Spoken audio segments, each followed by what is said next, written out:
ఇక వివరాల్లోకి వెళ్తే ఆంధ్రప్రదేశ్లో ముందస్తు ఎన్నికలు వస్తే తమ పార్టీ సిద్ధంగా ఉంటుందని జనసేన అధినేత పవన్ కళ్యాణ్ అన్నారు.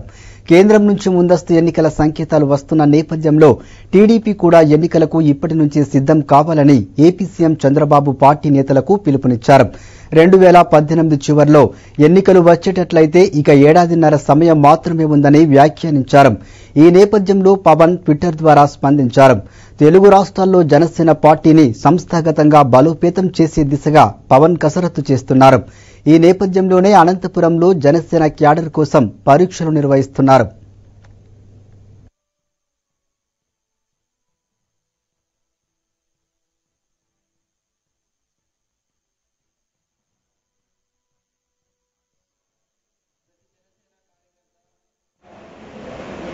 గుర్తించుకోవాల్సిన విషయం మన జనసేన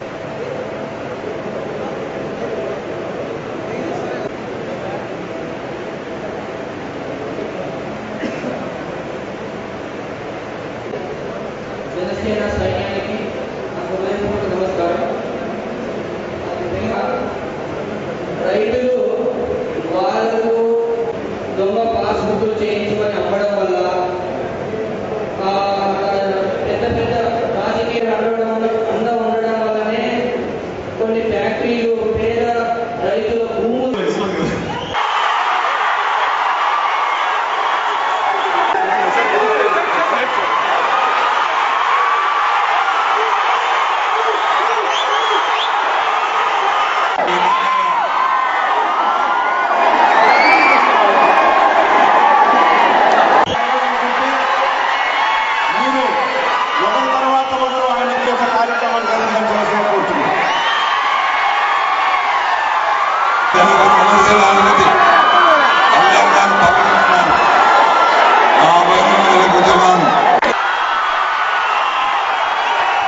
టాలెంట్ అని గుర్తించటం అండి. ఇది ఎగ్జామినేషన్ అనేది కాదు. ముందుగా ఎవరైతే బాగా మాట్లాడగలరో వాళ్ళని స్పీకర్లుగాను, బాగా కంటెంట్ని రాసే వాళ్ళని కంటెంట్ రైటర్స్ గాను, అనలిస్టులు గాను ఎంపిక చేస్తున్నాము. ఇది మరోసారి చెప్తున్నాను, ఇది ఎగ్జామినేషన్ కాదు. కార్యకర్తల్లోని ప్రతిభను గుర్తించి వారిని ఎక్కడ ఉపయోగించుకోవాలో పార్టీ తరఫున అంచనా వేయడానికి ఈ శిబిరాన్ని ఏర్పాటు చేశాము. స్పందన చాలా బాగుంది. అందరూ ఇక్కడ కలిసికట్టుగా పనిచేస్తున్నారు.